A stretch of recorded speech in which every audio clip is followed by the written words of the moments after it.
In this video, I'm going to show you how I hacked GOVEE permanent outdoor lights to work with WLED and integrate them in my existing investment of RGB pixels.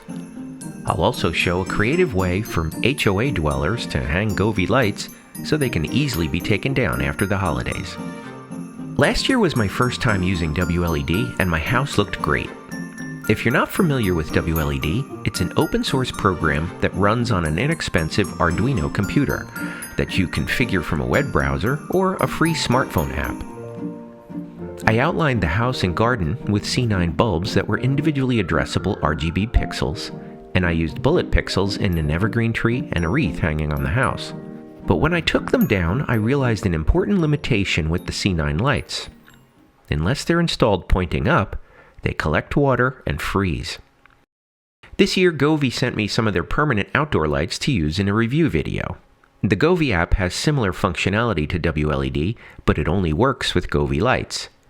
I don't like being confined to a closed ecosystem and having to buy just all GOVEE lights, so I did an experiment to prove that the GOVEE lights would work with WLED. It only worked with the original edition lights, not the Pros, because they use some unknown protocol that wasn't supported by WLED. All right, let me give you a little tour of my lab. So that is the waterproof box that I'm going to have my controller in. I built that last year. And the controller is over here. This is a DigUno. I only need 2 channels this year, so I'm going to keep the DigUno. Even though I did buy a DigQuad, I'm not going to use it. But what I did is this had just a 12-volt transformer in it. So that's the power supply for 12 volts. I added a plug here, or an outlet, like an extension cord, and plugged in the GOVEE controller as well, or at least the GOVEE power supply. This one is 36 volts.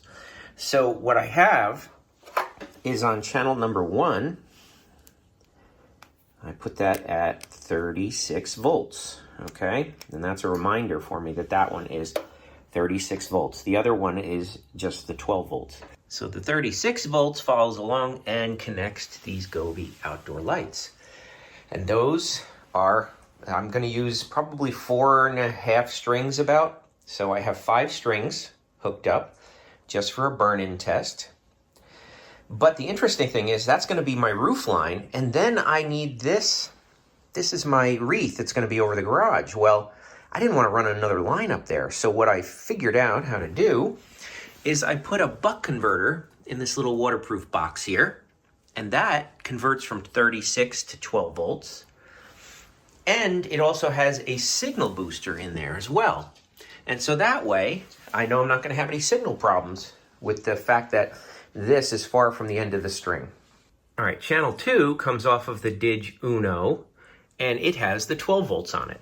So that comes down here, and I have a long extension, which takes it to the top of my Christmas tree.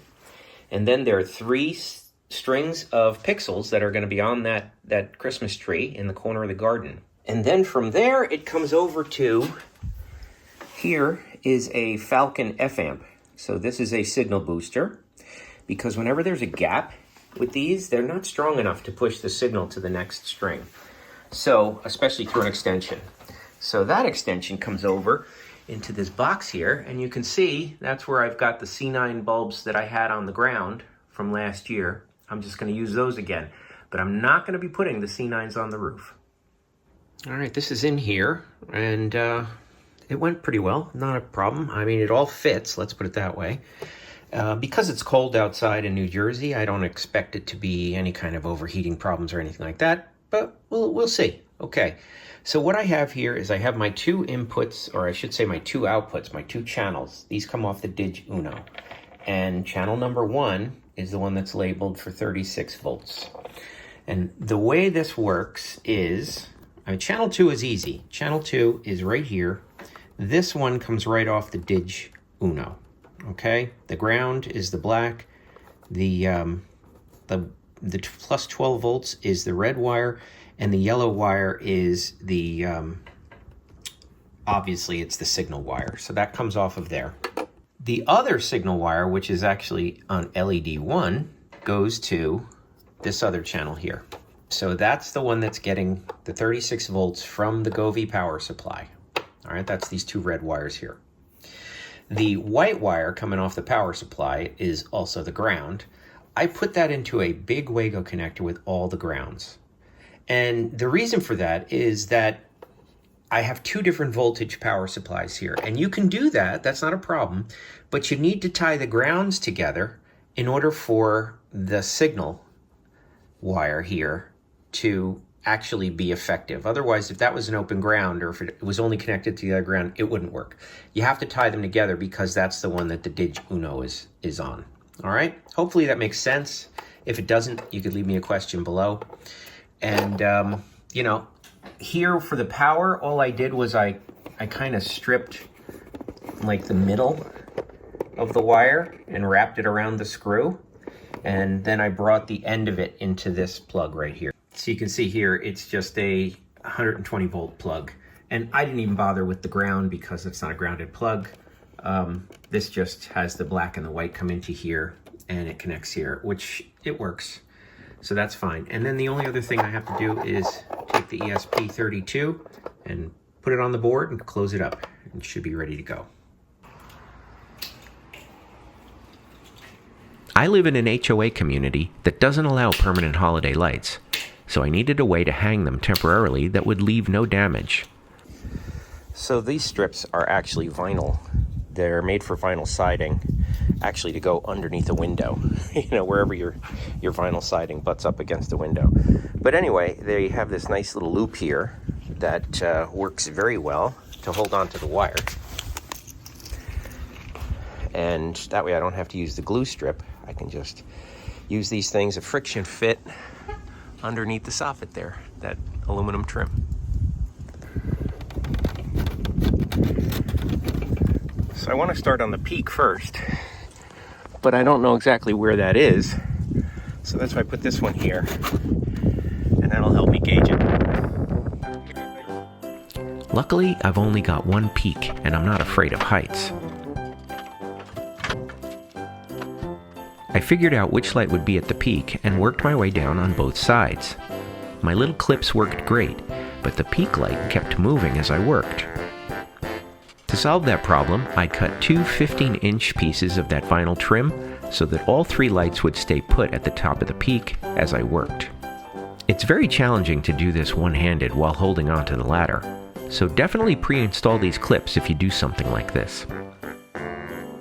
I had 2 extra lights in the transition from the peak to the soffit, so I covered them with duct tape, but I went back and had to put on multiple layers to stop the light from shining through. In this photo, you can see the signal booster box that sits in the gutter to connect the wreath from the end of the GOVEE string. When it got dark, the initial test looked great, but now you can see how the GOVEE lights are randomly skewed because I didn't stick them to the house with the 3M tape. But that's to be expected because this is a temporary installation. The good news is my clips are doing great, and I would absolutely consider this vinyl trim method to cover the wires with a permanent installation. I used a string of 50 C9 lights on the ground. They'll be fine and won't fill with water because they're pointing up. The ground lights connect to 150 bullet pixels on the tree. I ended up using 4 GOVEE strings in total, and I ran the cable along the downspout to channel 1 on the controller. I used solderless connectors there to ensure waterproof splices. You can see the control box is completely watertight and I have no issues with it overheating. The controller, the garden ornaments, and the bells over the door are all powered by a Z-Wave smart plug that's controlled by Home Assistant.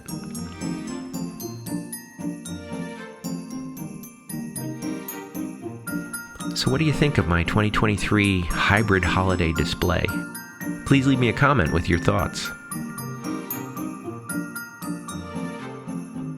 And as always, if you like this video, please give it a thumbs up, and I'll see you in the next one.